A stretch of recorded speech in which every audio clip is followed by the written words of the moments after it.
It's not bad, Speak, actually. Pretty good, to be fair. well, Speaking of Blackpool, that were a good result yesterday, weren't it? 4-1.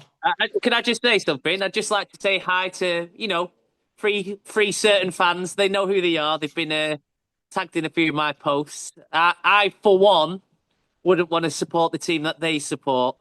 Right, I guess we better get into it Brilliant. then. Yes. Right, let's get into it. The first PNE flagship since the season started. If you're listening, well, watching, hit the subscribe button so you get notifications every time we do an episode. I've done a match review podcast last night, available on Spotify. Darren, I haven't had a chance to listen to yours, but did you do something similar last night? Yeah. Did a post-match, podcast yesterday. Did you not find it was weird breaking it down? I found like going from just talking about news to all of a sudden a match. I was like, Yeah, just a little bit. it's just been a long time coming, but I'm just glad we're actually back now in the full swing of things now. So yeah, excited. I think for an opening game of the season, it actually wasn't a bad game. The first half was, second half, it was all right, weren't it? But before we get into the game, Jebison's injury, right? So I'm just going to read out for viewers. Sounds weird saying that. For viewers who might not have seen Heckingbottom's interview last night, Heckingbottom said, "Yeah, Jebbo, I'm angry about that. The growing trend in football is when they work with people outside. It's an accident. I get it, but it's not happening anymore with any Preston players. We had it last season with Woodman doing the same. These guys, they work with these players. They post their work all over social media, want to promote their business, and they're happy to take their money. They don't give us any money back when they injure the players in their sessions. Yeah, they'll not be posting on social media that Jebbo's out for a month, Jebbo. So I'll tell everyone when we work with the players that they put them out as well. So I'm really angry about that. Really angry about that. So yeah, scathing comments from Paul Heckingbottom. Who wants to go first with the thoughts on this one? Yeah, I think I'll go first on this one. I think personally, I don't blame Paul Heckingbottom for being as angry as he actually sounds in that interview. From what I believe, they had like a bit of like an early training session on the Thursday, and he's gone obviously Thursday night apparently to this training session where he's done his injury in. I don't know where he's injured himself, but surely that everything that he needs at the club, and you should be doing all your physical stuff during training at the club. And if you want some extra training sessions, just ask the guys at the training ground. But again, it's modern football, isn't it? They all want to look good on social media. It's all about social media presence at the moment. And yeah, and then we're out without striker for a month. So that's where it leaves us. Without a striker for a month, we've got Osmaich and obviously Smith. And if one of them two get injured now, we are snookered. We are. Yeah, definitely. All we need now, we just don't need Osmaich to get banned. The only thing is, though, it might force the hand to go out and get a striker, which definitely is hopeful. Anyone else have anything to add on the Jebison? Yeah, I mean, I'd just like to add, it's similar to like what Heckingbottom's mentioned. They're not going to post about it when it works out negatively. I wasn't aware of any, even Woodman last season, to be honest. He had his own trainer until he mentioned it yesterday. And I think it just sums it up, doesn't it? Because nothing went wrong, nothing comes out. But I'd just like to add as well, a lot of players are doing it, that's fine. But like Heckingbottom said, if it's going wrong, what are they offering the club back? So as a player, you've got to think about due diligence.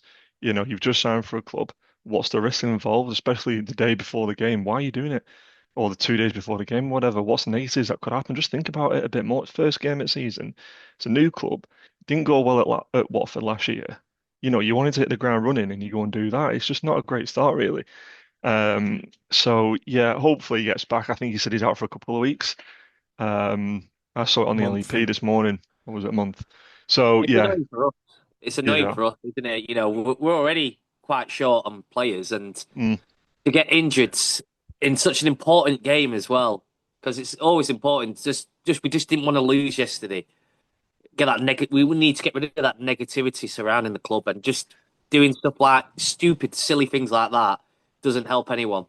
Yeah, I'd be interested to know if they've been told beforehand. Like, so say if Heckingbottom and North End have said to the players, look, we don't want you doing, I think it's something that should have been discussed. We don't want anyone doing any outside work with like different sources that aren't connected to the club. Because say if you're Jebison and you've done this, you can be like, hold on, you're calling me out, but I haven't been told that I'm not allowed to do this.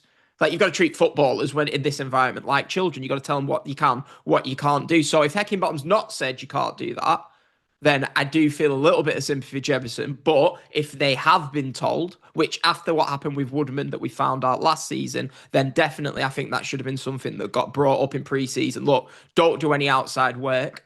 But Heckingbottom even said in the interview himself, he did stuff like that when he was a player. So I do think... Yeah, sorry, I was going to say that's in hindsight, if they were told, weren't it really, Dan? But I think the other side to it is why are they feeling the need to? Do you not think it's a bit disrespectful to the actual coaches that are at the club? That they're paid to train with the club. They're paid by the club. They've got the club physios. Why are they feeling the need to do that? Is he still not ready? Is he not doing enough in the sessions? Like, why is it a thing anyway? Why are we expecting players or players thinking they need to do extra work? Like, you're not telling me every player has their own personal trainer. Surely other players feel like what they're doing is sufficient. So why is he feeling the need to do other things?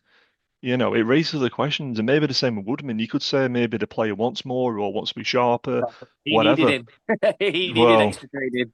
that's it, isn't it? Why is it a need? Why is the club not giving enough, or the club's coaches not quality enough for him? That's the other side to the argument. You'd think they'd want the rest, wouldn't you? If they're training hard enough at the club, why do they need that extra? Surely they're doing enough throughout the week, Yeah, well, I mean, you don't know, do you? So if Jebbison's come from the Premier League environment of Bournemouth, where, some managers do multiple sessions a day, don't they? Some, like Wesley, I think he had them there till 5 o'clock, whereas some might just do one. Nathan, you listen to Under the Cosh. They sometimes say, oh, you sat there bored for the rest of the day from 12 o'clock. So, I mean, Critch, there's one thing. At least with Emil Rees being so lazy, you wouldn't have to worry about him doing extra sessions, I'm guessing. No, you certainly wouldn't. Right, but yeah, let's move on. So other news came out. It came out towards the end of last week, and that is the signing of Alfie Devine. He came through the door officially on Friday. He came on last 15, 20 minutes yesterday. I thought he looked quite lively in spells. I think I said on my own podcast that he went down a little bit too easy at times, but he looked skillful on the ball. And I think it's crying out, weren't we, for an attacking midfielder. So, Darren, you happy with the signing of Alfie Devine? Yeah, I am. Yeah, it's the creativity that I think we need, and obviously looking into this lad as well, and looking at his some of his highlights, before, well, when I first found out that he signed for the club. It does look sharp. There's a reason why Spurs wanted to keep him on, because young talent, young prospect. But obviously he's just not going to break into that Tottenham Hotspur squad currently as they stand at the moment, especially with them playing Champions League football this season as well. So yeah, maybe it'll work out for him, because we have got an option to buy at the end of this loan deal agreement. So hopefully he impresses us, and the fans as well. Like he said in his interview as well, he said he wanted to get fans off the seat. So hopefully we can just see more of him. It's that creativity that we've been lacking. Hopefully he's the key to that. Yeah, definitely. Everyone else happy with the signing? Yeah, I'm buzzing. I think it's what the club's been crying out for, like Darren mentioned. My main concern when it was announced is where Mad's going to fit into it. I was worried about them having to choose between the two, but there was a period of the game yesterday when they were both on the pitch, so we can see it can work out. That was my only concern with the signing. But yeah, just similar to what Darren said, really. When he picked up the ball, he was positive, he was running at players. There was a period he got brought down in the box. Might have gone over a little bit too easy, but you know what? If it buys fouls, if it buys free kicks or whatever, I'm all for it. I think every other player's doing it, aren't they? So yeah, it can be nothing but positive. Hopefully, it can lead to a bit more chances. Yeah, definitely. We've also, speaking of signings, been linked with Andre Goodjohnson. Is that it? The son of Ida Goodjohnson, 23 years old, 9 goals for Iceland. I have a little bit of a soft spot when it's players from Iceland. Bjarki Gunnlaugsson back in those early 2000s. Oh, hell yeah. Oh, yes. Do you remember that crucial goal at Bristol Rovers? Oh, what a moment. But yeah, the 23-year-old valued around £2.5 million. So yeah, Critch, maybe we are getting our record signing maybe. Yeah, maybe weeks later. Maybe this was the one that Chatter was talking about. Who knows? Yeah. All right. But yeah, I've watched a few highlights of him. Obviously, he looks good. It's a different level, though. Obviously, the goals he's scoring that at, but it does look promising. Do we have the money to sign him? I don't know. It's if you listen to what was said earlier from Hecky, apparently there wasn't any money, so we don't know how true that is, or he's just trying to throw people off the scent. I don't know, but hope if we can get one more striker through the door, I personally think it's been a good window, as good as it can be for now.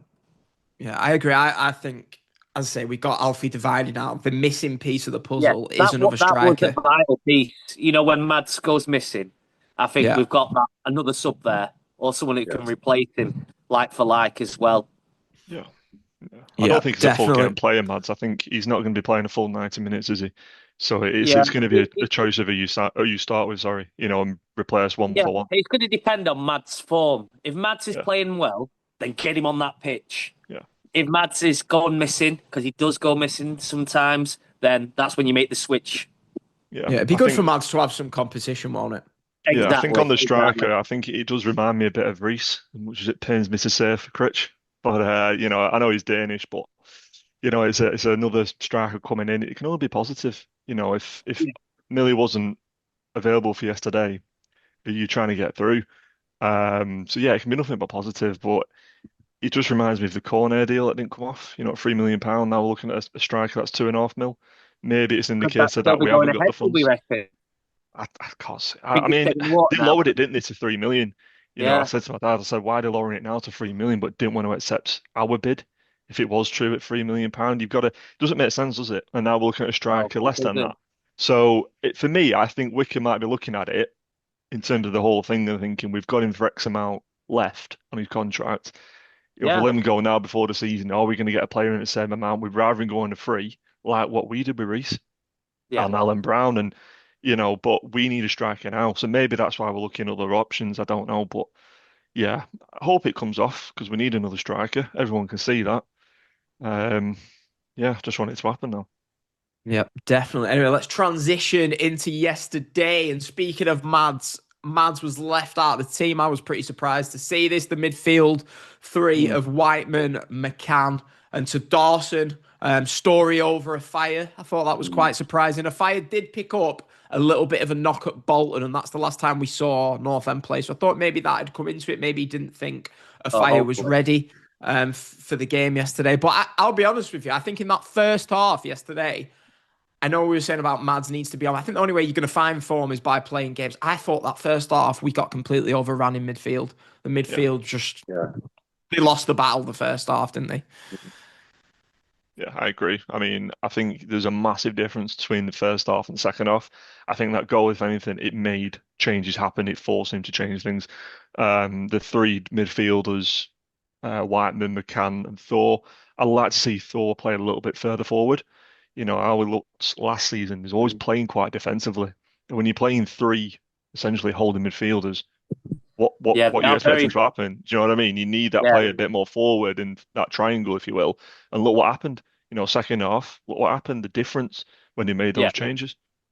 The very free defensive-minded midfielders, the free midfielders that are going to sit deep, and we need someone a little further forward, don't we? Exactly. Yeah, look at the difference when I know they were both on the pitch, but even Mads alone or Devine alone, a number 10 role, if you will, they're going to be in that between midfield and defence, making things happen, and you could see the difference when he came on.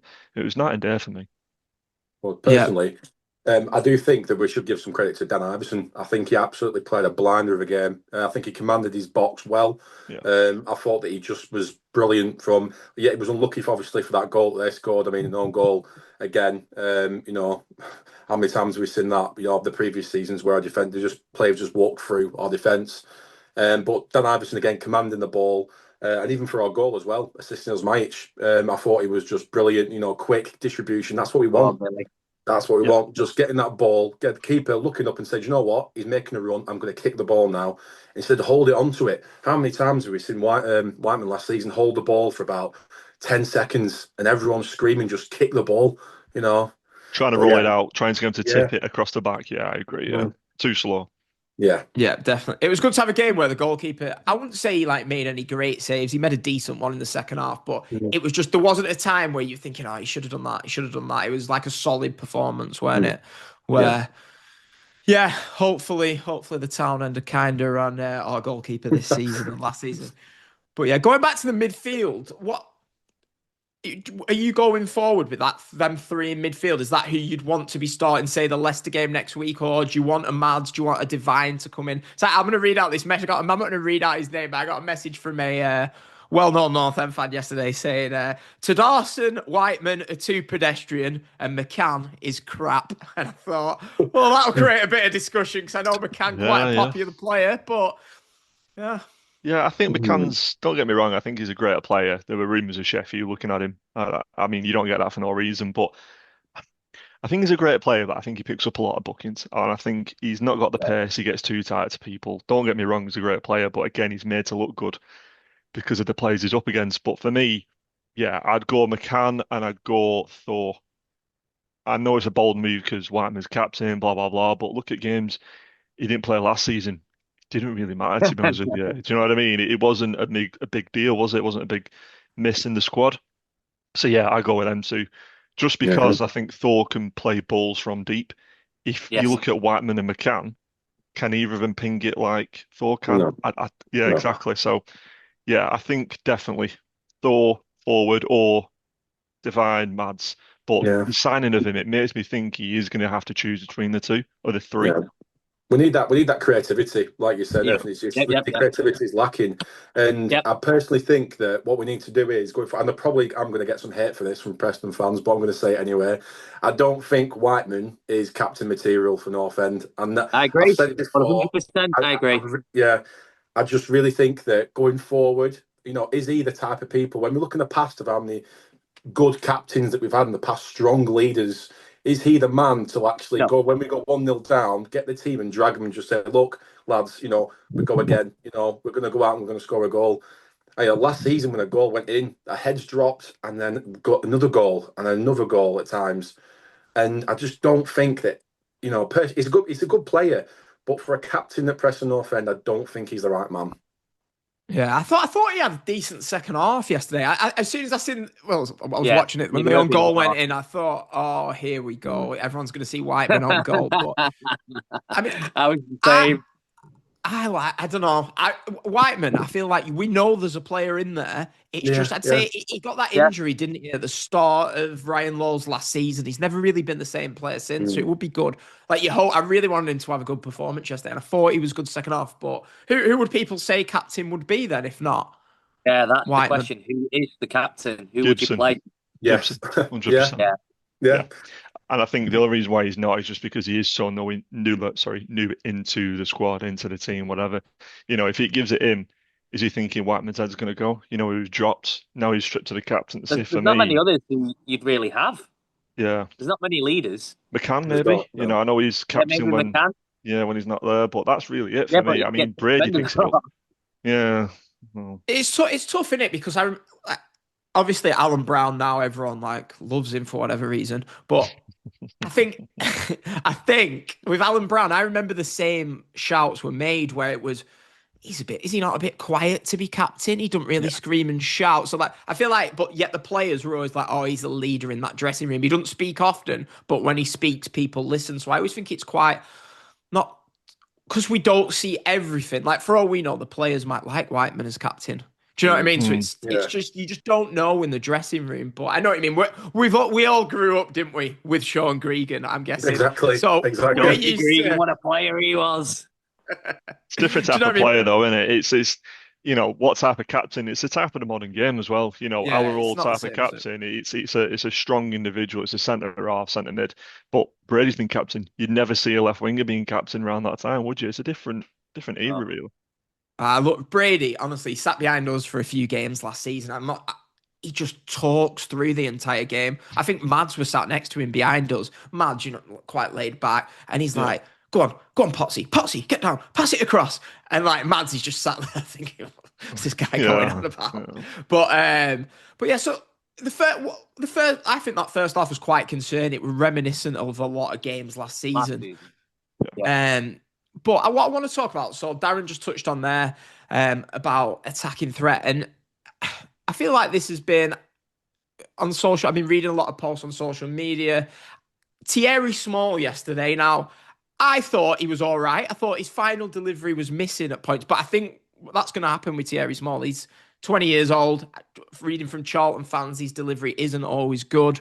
But I just like the fact we had someone who, whenever he got the ball down that right, I was thinking something could happen here. 5 minutes in, first few minutes, ball goes in, and Gibson should probably at least hit the target with his header. But I've seen on social media a lot of people criticising his performance, saying it wasn't good enough, saying he was better on the left. Whereas I don't know, when I was watching it, I thought our best spell of the game came in the opening 15, 20 minutes of the second half.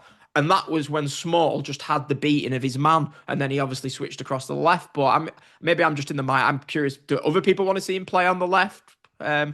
I think that was because it was mentioned in the commentary yesterday, so he was cutting in quite a bit when he even had that shot on target into when he cut in. And I think it was a bit of the same. He wasn't really getting past the left back.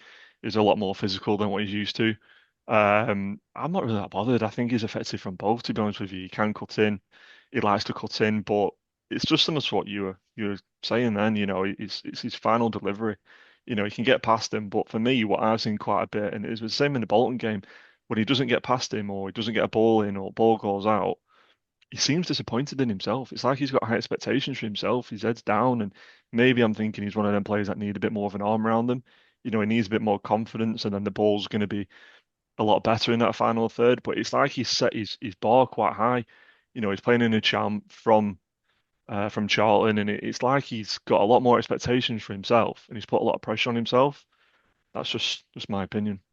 Yeah, well, he's definitely a diamond in the rough, isn't he? He's definitely a diamond in the rough. Yeah. He's got a few aspects of his game he needs to work on, and hopefully he can do that with us. Take his game to that next level.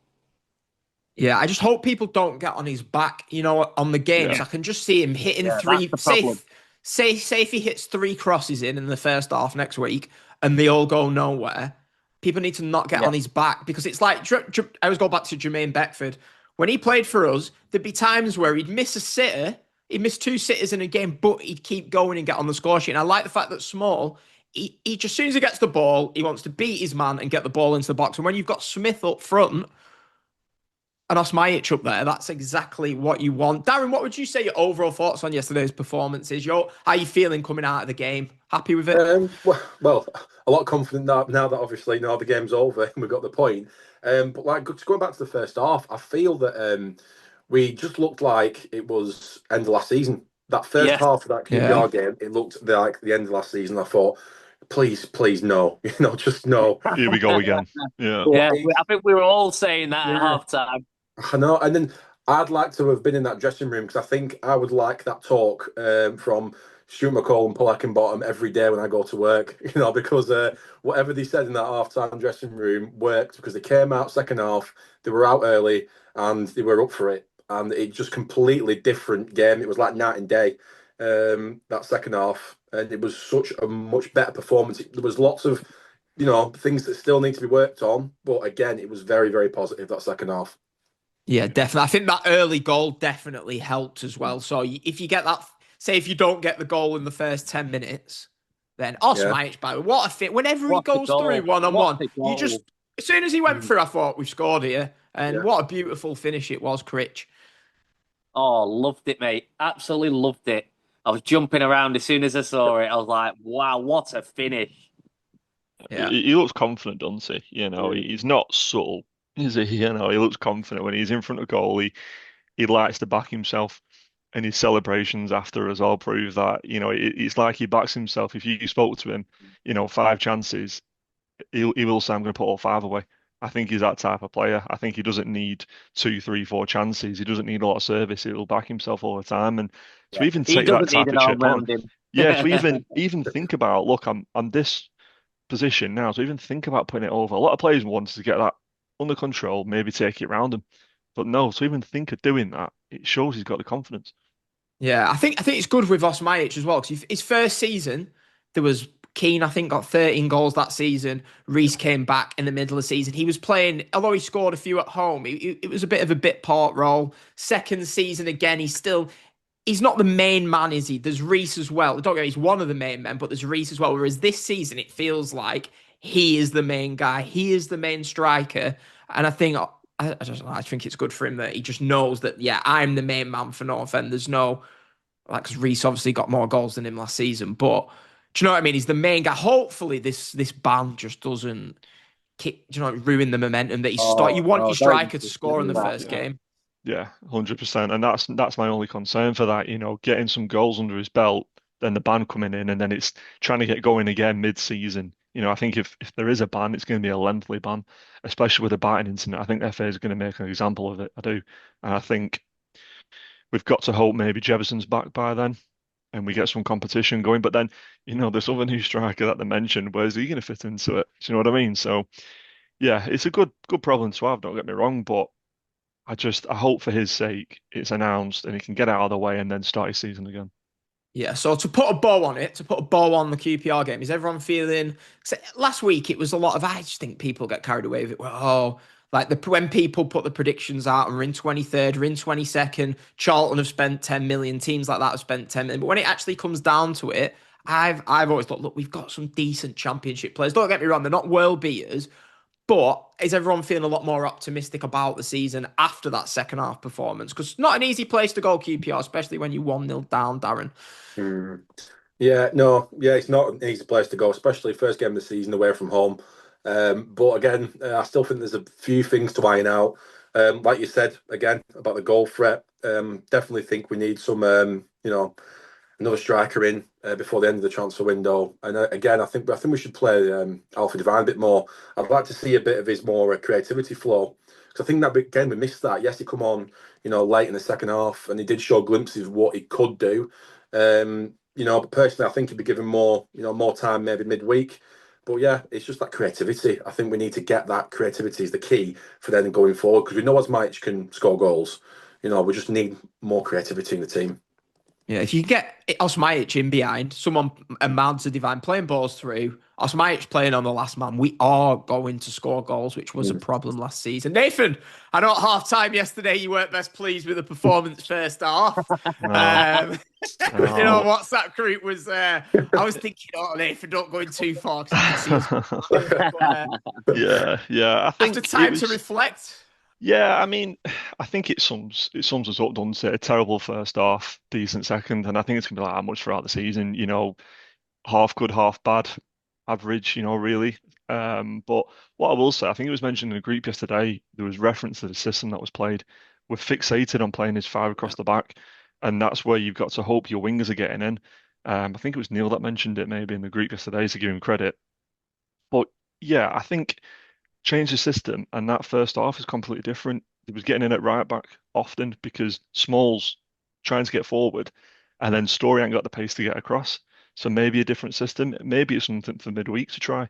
At home at Barrow or away. I'm not too sure, but yeah, I think a different system maybe, and it's a completely different first half. But second half definitely was much more optimism, and they had more attacking plays on the pitch. So, the proof's there in the pudding, really. Play more attacking players can be a lot more positive. Yep, definitely. Critch, optimistic after that? You know what? No. We just take it as we go for now. No, it's one of them. It's early doors, yeah. I had us down for a 2-1 defeat. I thought we'd have just lost out. So to come away with a draw, very happy. Good second half. We can't judge too much yet. It's early doors. Yeah. But we didn't lose, so that's a good start in my eyes. Be interested to see how we do against Barrow and Leicester. For Barrow, I'd like to see a little bit of rotation, maybe even just try, 4 at the back against Barrow, see how it works out. Just to add to that, Chris, that's the frustration. It's like, why are we waiting for the first 2, 3, 4 games of the season? And saying it's still early. Like, what's pre-season for? Why are we not trying these games? Systems out in pre-season. Do you know what I mean? Like, it frustrates me when I hear that. It really does, because, it's the league. It matters. First 2, 3 games are going to matter at the end. If the points drop, the points drop. That's what friendlies are for. So Yeah. I agree. We Don't get me wrong, need a but plan B, don't we? yeah, If plan A isn't working, we need a plan B, and that's when you should be changing it to four at the back.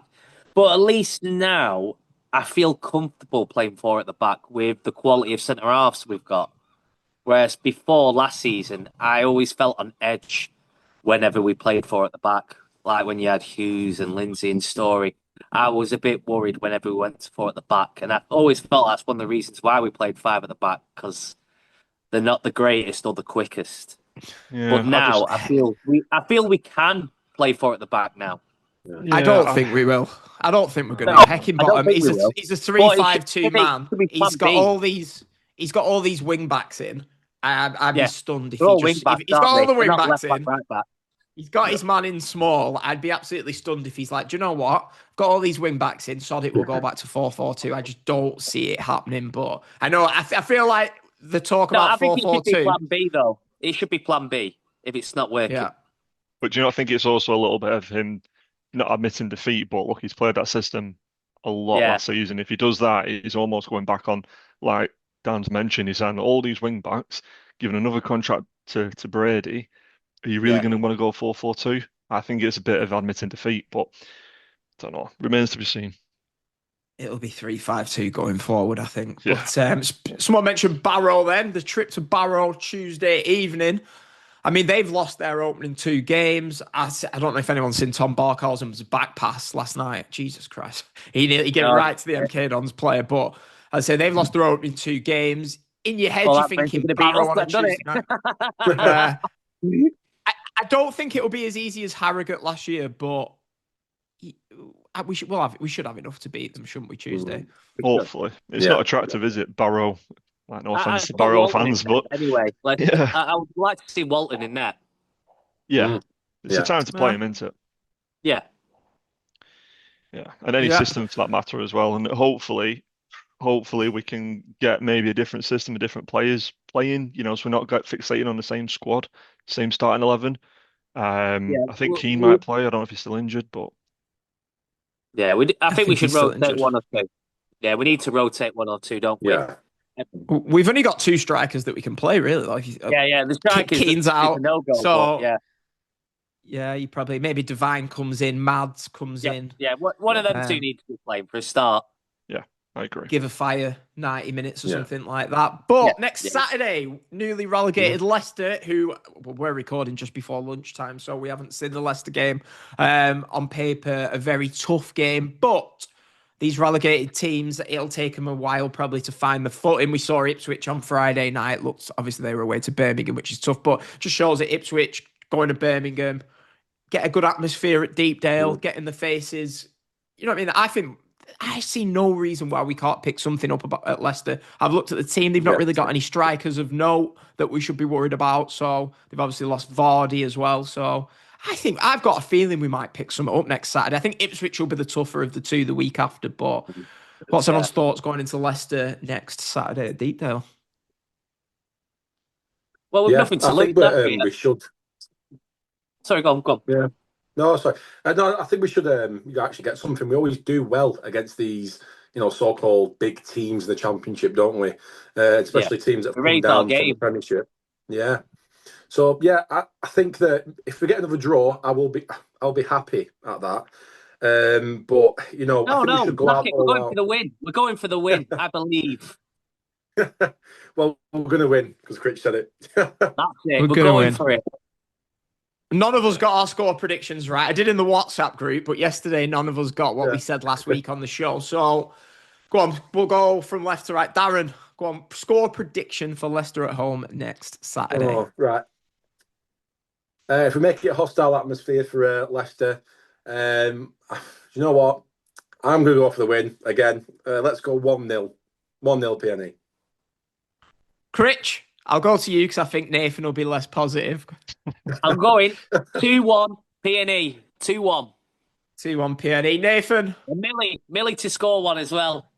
Yeah, I'm going 1-1. I think the quality, the pace that they'll have. And I think our home atmosphere is massive throughout the season. I think first game and everything, that's why I'm going 1-1. Yeah. I'm going to go for a Heckingbottom masterclass 0-0, reminiscent to the Burnley League game last week. Yeah, 0-0. I think I'd take 0-0 right now.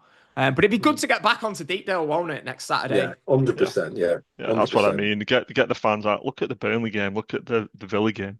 I think it's going to be a similar thing. But I think the midweek game is going to be massive as well. We get a midweek result. I think Saturday's going to be even bigger. I think if it goes average midweek, it's going to affect it. So midweek's big for me. Yeah, well, it'd be good at it. Leicester will, you'd assume, sell out. It's always good, isn't it, when the team sells out the cart? Be a good atmosphere. Yeah. But yeah, I don't know if we've got anything else to touch on from QPR game. I think that's pretty much it. So yeah, thanks for joining. Critch on site. We were saying before you jumped on, where will he be? Wonder where he'll be. What's everyone's plans for the rest of the day? Any plans for the day, everyone? My daughter's football shortly. So just good luck to Fleetwood girls. Yeah, good luck to Fleetwood girls. Anyone else? Any plans? Darren? I just got a bit of 11 aside with a couple of mates later on tonight, but that's about it.